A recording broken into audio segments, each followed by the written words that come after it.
जी जी प्रभु जा रहे। हरे कृष्णा प्रभु जी। हरे कृष्णा। ओके, सो सभी का स्वागत है श्रील प्रभुपाद लीलामृत के सेशन में। तो हमने क्या पढ़ा था पिछली बार? हाँ, दीक्षा समारोह के बारे में बात की थी हमने कि कुछ जो प्रभुपाद के अनुयायी थे, खास करके कीथ जो थे, उन्होंने प्रभुपाद से पूछा था कि प्रभुपाद क्या मैं आपका शिष्य बन सकता हूँ? और फिर प्रभुपाद ने दीक्षा समारोह आयोजन करने का प्लान किया और उसके बारे में फिर अलग अलग भक्तों की अलग अलग चर्चाएं हो रही थी आपस में। अगले दिन दीक्षा समारोह आयोजित करते हैं। हरे कृष्णा। हरे कृष्णा। थैंक यू माता जी। पता नहीं यहाँ पे गिद्ध क्यों लिखा है मैं भी यही सोच रहा हूँ क्योंकि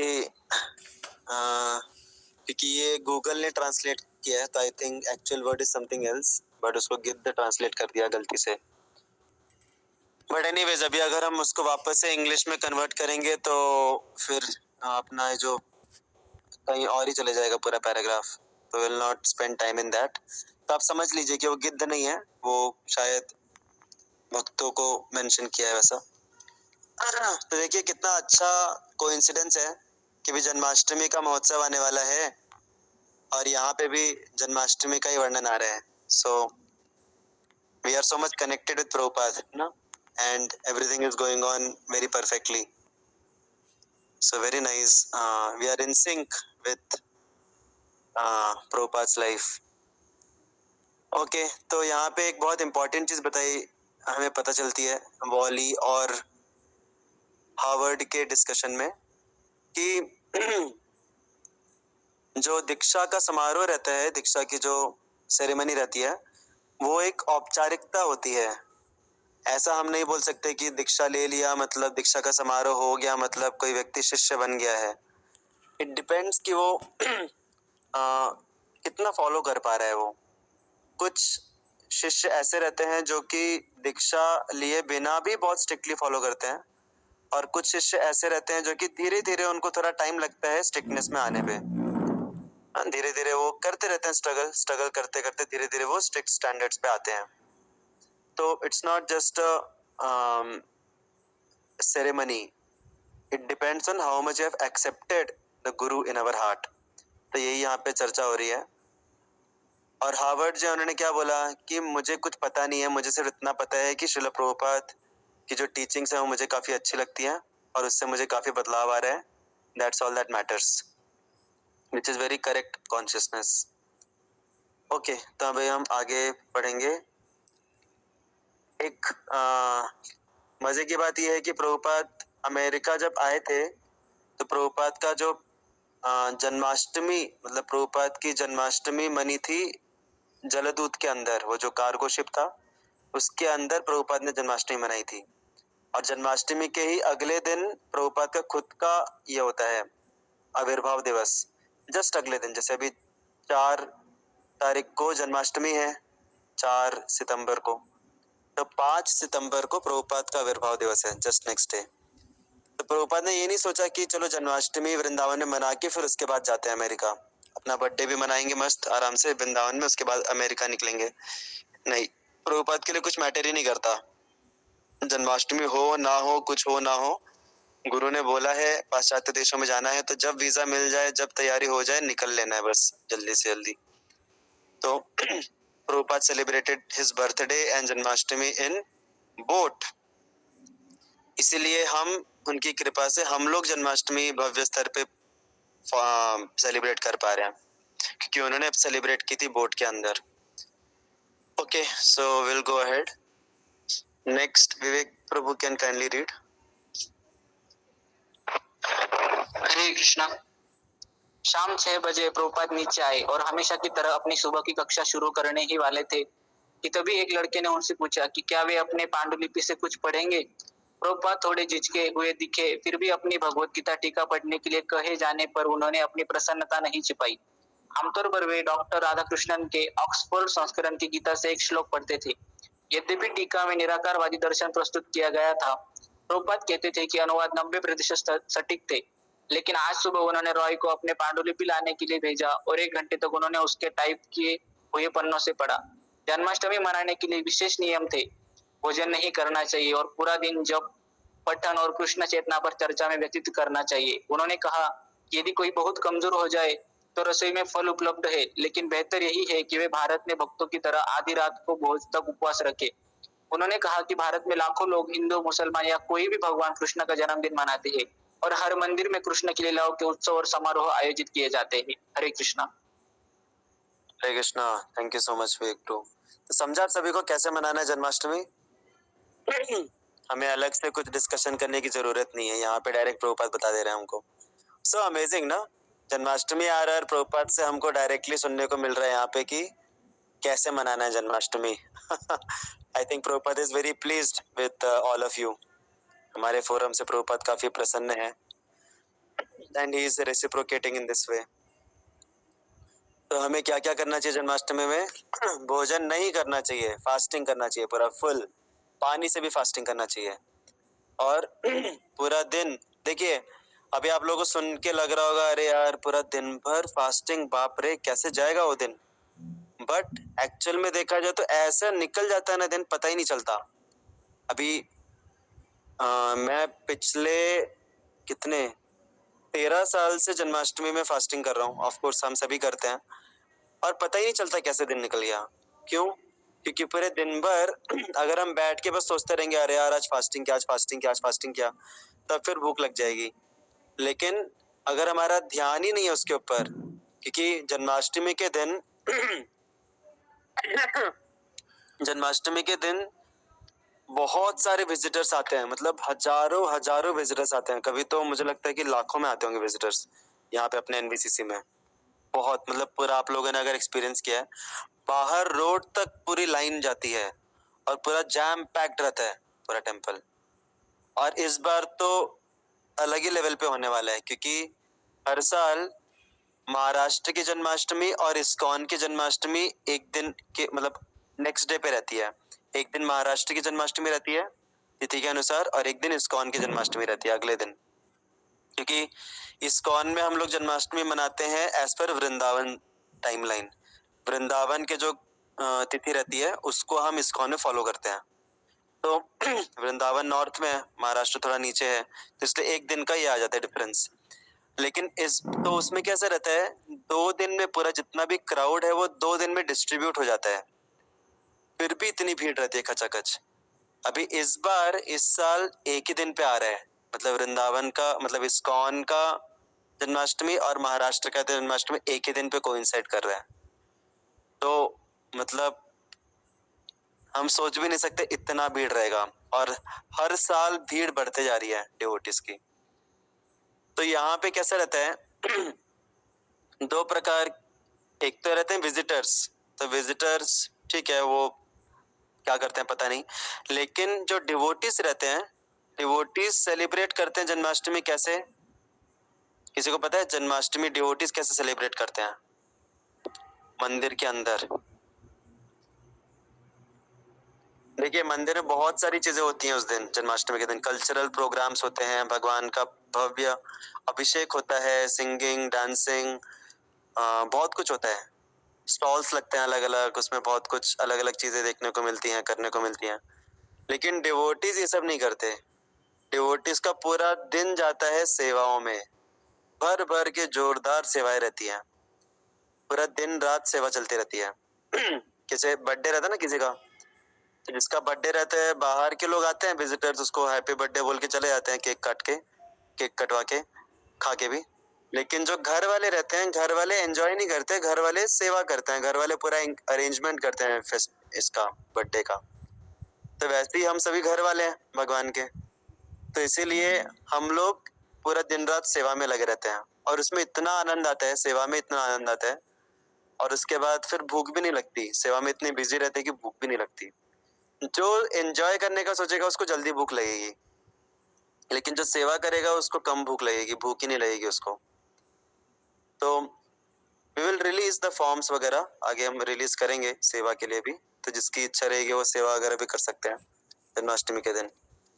बट पॉइंट ये है कि हमें फुल्ली एंगेज रहना चाहिए पूरे दिन भर, पूरा अपना मन और शरीर पूरा भगवान की सेवा में, उनकी कथा में, जप में, पठन में, इन सब चीजों में पूरा एग्जॉस्ट कर देना चाहिए खुद को, तब जाके वो दिन बहुत अच्छे से निकलेगा जन्माष्टमी का। Okay, so Prabhupada is preparing our consciousness for Janmashtami. Hare Krishna. So next Nisha Mata ji can kindly read further.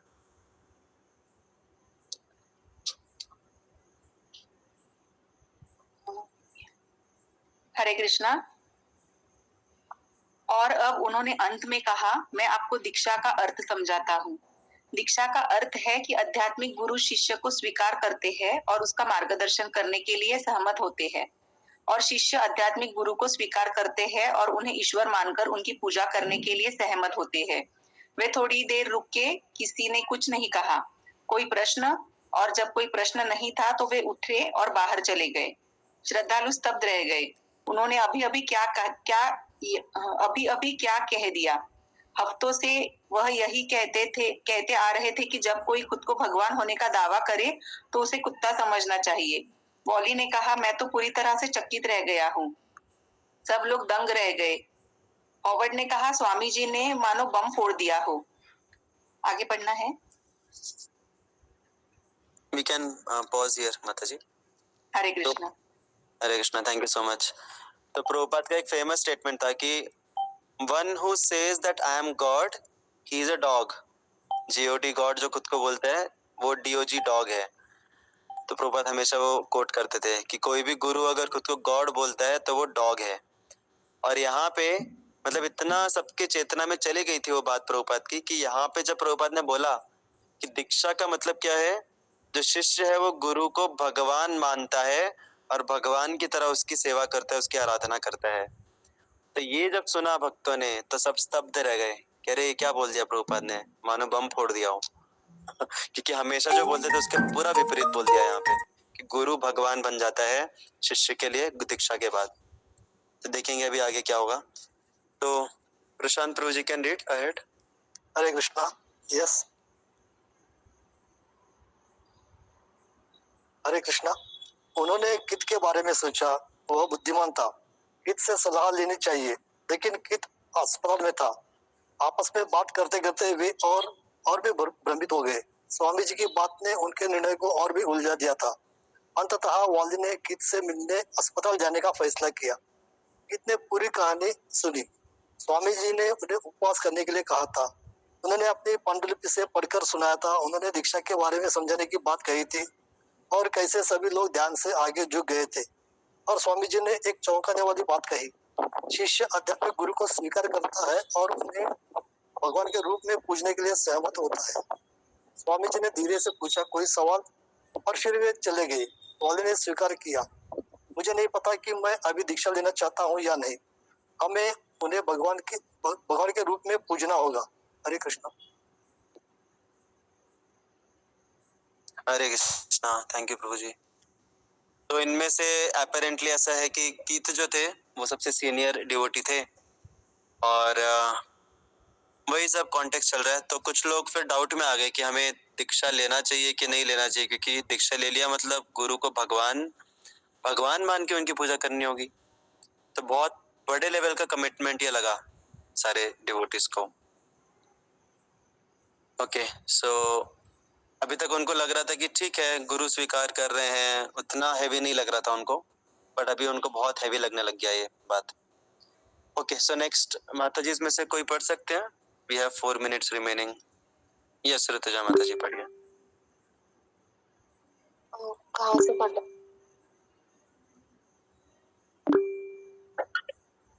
खैर, तुम तो पहले से ही ऐसा कर रहे हो क्योंकि तुम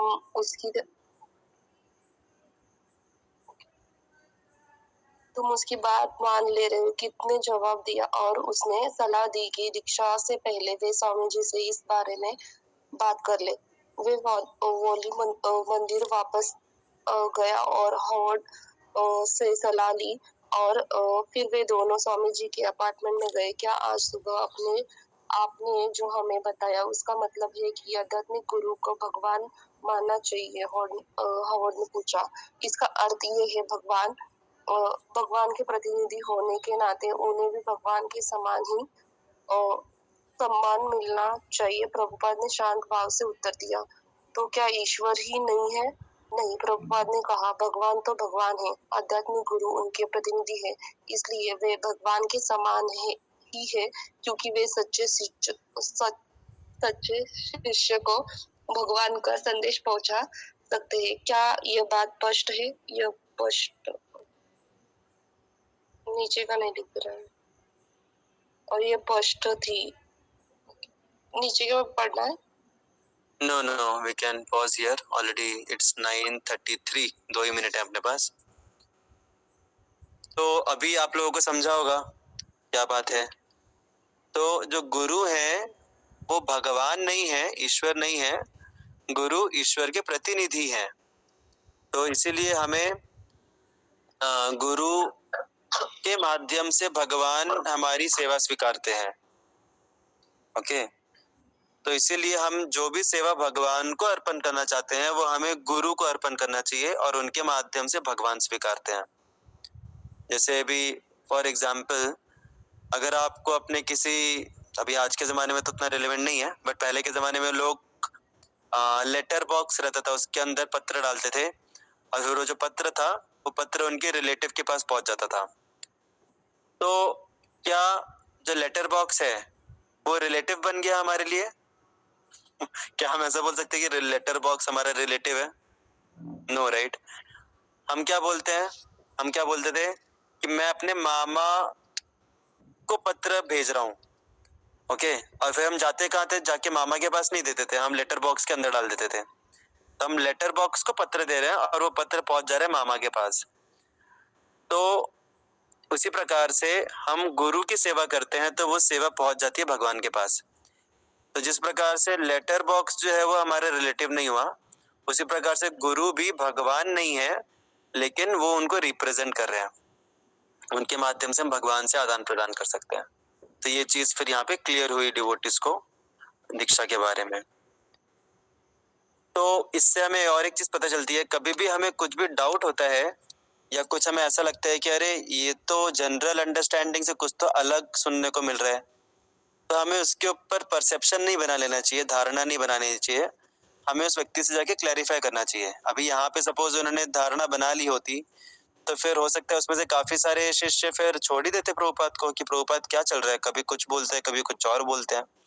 लेकिन इन लोगों ने जाके प्रभुपाद से बातचीत की, उनसे पूछा, क्लैरिफाई किया। तो उनको एक हायर लेवल का अंडरस्टैंडिंग मिला क्लैरिफाई करके। तो जीवन में हमेशा क्लैरिफिकेशन होना चाहिए, नहीं तो सिर्फ perceptions. Either there will be clarification और देयर विल बी परसेप्शंस। तो हमें परसेप्शन चाहिए जीवन में या क्लैरिफिकेशन चाहिए? क्लैरिफिकेशन चाहिए, राइट। तो इसलिए हमेशा बातचीत करके क्लियर कर देनी चाहिए चीजों को। Okay, so will stop here for today. Thank you so much. Srila Prabhupada की जय। Hare Krishna Krishna Krishna Hare Hare, Hare Ram Ram Ram Hare. Thank you so much. Hare Krishna. Hare Krishna. Prabhu ji.